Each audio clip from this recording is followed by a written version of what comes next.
protéines. La structure des protéines est définie sur 4 niveaux. Vous n'aurez à en retenir que 2, mais on va expliquer les 4, que vous compreniez bien l'importance de ces protéines. Donc le premier niveau structurel, c'est l'ordre dans lequel sont enchaînés les acides aminés. Une protéine de taille moyenne fait 300 acides aminés de long. On a calculé dans le TP que 300 acides aminés de long pour 20 acides aminés au choix, ça nous faisait 20 puissance 300, un chiffre extrêmement grand de possibilités. Donc, en théorie, on peut composer un nombre infini de protéines. J'aime bien cette représentation parce qu'elle représente les acides aminés sous forme de boules comme des perles. Il faut bien imaginer effectivement que c'est comme si vous aviez un fil de nylon, 20 couleurs de perles différentes et que vous pouviez faire le fil, le collier qui vous plaît. C'est exactement pareil. Donc premier niveau structural des protéines, l'ordre dans lequel sont placés les acides aminés. D'accord ? On est tous d'accord que si je fais une protéine phénylalanine, alanine et glutamine, ça ne sera pas la même que si je fais une protéine leucine, cystéine, tryptophane. Deuxième niveau structural, les feuillets. Et oui, alors contrairement à la molécule d'ADN où les nucléotides, du fait de leurs propriétés physico-chimiques, vont tous prendre un petit peu la même orientation dans l'espace et produire ainsi une double hélice qui sera légèrement torsadée de façon régulière. Ici, les acides aminés ont des propriétés physico-chimiques un petit peu plus complexes. Ils sont polaires et ils sont électriquement non neutres. Ça veut dire quoi? Ça veut dire qu'ils vont avoir tendance à faire des liaisons avec d'autres acides aminés ou avec l'eau, ou alors à se repousser entre eux ou au contraire à s'agréger pour éviter l'eau parce qu'ils sont hydrophobes. En fonction de ces propriétés, ils vont faire prendre à la protéine une conformation dans l'espace en 3D particulière. C'est ce qu'on voyait tout à l'heure sur le logiciel Limol. La protéine n'est pas plate, ce n'est pas un enchaînement plat. Elle a une forme 3D, relativement irrégulière. Donc, cette forme dans l'espace va s'organiser en 2 niveaux structuraux.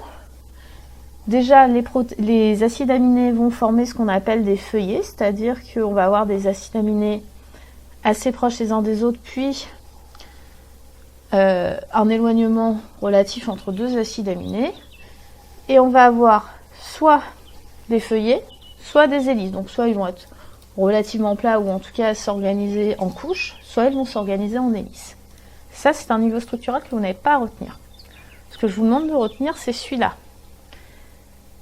Puisque ensuite, et à cause de ces liaisons établies entre acides aminés, liaisons faibles, on va avoir un repliement particulier dans l'espace de la protéine. Donc, premier niveau à retenir, l'ordre des acides aminés est extrêmement important. Pourquoi est-ce qu'il est important? À cause de ce que je viens de vous dire, puisque les acides aminés vont pouvoir établir des liaisons ou se repousser les uns avec les autres. Ce qui fait que la protéine ne va pas du tout rester plate, elle va prendre une forme, on parle de conformation dans l'espace, en 3D, et cette conformation dans l'espace lui donne ses propriétés fonctionnelles. Par exemple, si vous prenez une enzyme, les enzymes, vous en avez déjà entendu parler, ce sont des protéines qui permettent de catalyser des réactions chimiques, c'est-à-dire d'accélérer des réactions. Pour fonctionner, une enzyme doit avoir accès à un substrat, donc à la molécule qu'elle va catalyser. Et pour avoir accès à ce substrat, il faut qu'elle ait une forme très particulière qui corresponde à la forme de la molécule sur laquelle elle va agir. Donc cette conformation dans l'espace, elle n'est pas anodine, elle n'est pas au hasard, elle est extrêmement importante et elle est due au fait que les acides aminés font des liaisons entre eux, donc ultimement elle est due à l'ordre dans lequel sont enchaînés les acides aminés. Ce qui veut dire à l'inverse que si cet ordre change pour une raison ou une autre, eh bien la protéine risque de voir sa conformation dans l'espace changer et ne sera plus fonctionnelle. Enfin, un quatrième niveau structural, j'en parle puisque dans le TP nous avons parlé de l'hémoglobine. Eh bien, certaines petites protéines peuvent s'organiser entre elles pour former des superprotéines. Par exemple, l'hémoglobine est formée de 4 globines, bêta et alpha. Donc, à retenir, la fonctionnalité des protéines va dépendre de sa conformation dans l'espace, puisqu'une protéine n'est pas un enchaînement plat, mais bien un enchaînement qui se replie dans l'espace, donc qui prend une forme 3D très particulière. Et cette forme 3D dépend de l'ordre dans lequel sont enchaînés les acides aminés. Cet ordre dans lequel sont enchaînés les acides aminés est appelé séquence de la protéine ou séquence en acides aminés. Et cette séquence d'acides aminés dépend de la séquence de nucléotides. C'est ce qu'on a vu dans le TP. La séquence d'ADN, donc l'ordre dans lequel sont placés les nucléotides, détermine l'ordre dans lequel sont placés les acides aminés.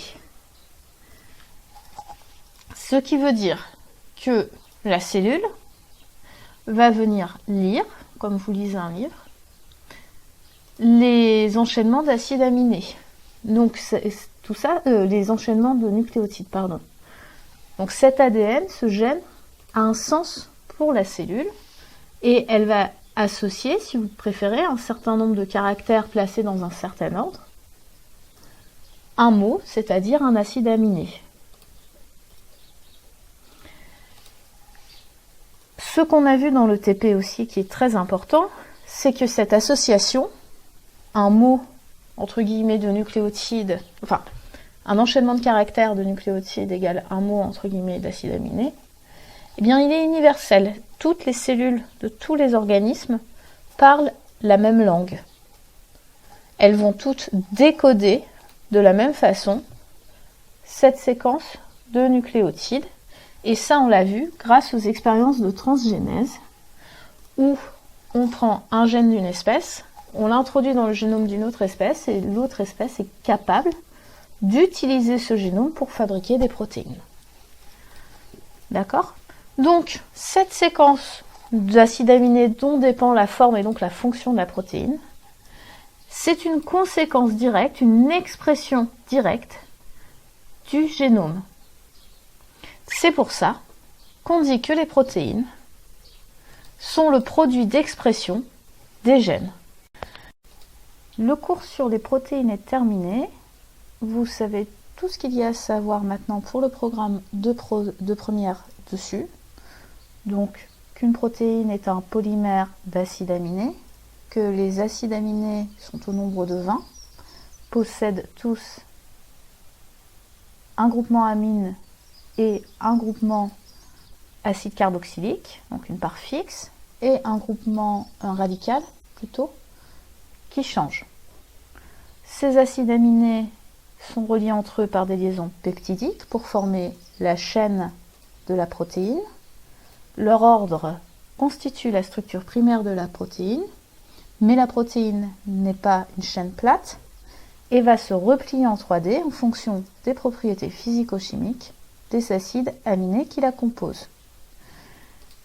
La séquence d'acides aminés de la protéine dépend directement de la séquence de nucléotides car les protéines sont un produit d'expression directe des gènes. Ça veut dire que la cellule va synthétiser les protéines en lisant les nucléotides qui composent le gène. Pour ce faire, elle utilise un code génétique, donc une relation entre les nucléotides présents et leur ordre et les acides aminés qu'elle va enchaîner, qui est universel, c'est-à-dire que c'est le même dans tout le vivant. Dans les prochains cours de ce chapitre, nous verrons les mécanismes par lesquels la cellule vient synthétiser cet enchaînement d'acides aminés en lisant le gène qui correspond. Ce cours n'aura pas lieu tout de suite puisque, comme je vous l'ai annoncé il y a 2 semaines, nous allons durant le confinement nous intéresser d'abord à l'immunité. Donc vous pouvez mettre ce cours de côté, nous le reprendrons après avoir traité la partie sur l'immunité. Si vous avez des questions, je reste à votre disposition pour y répondre. Et en attendant, je vous souhaite une bonne journée.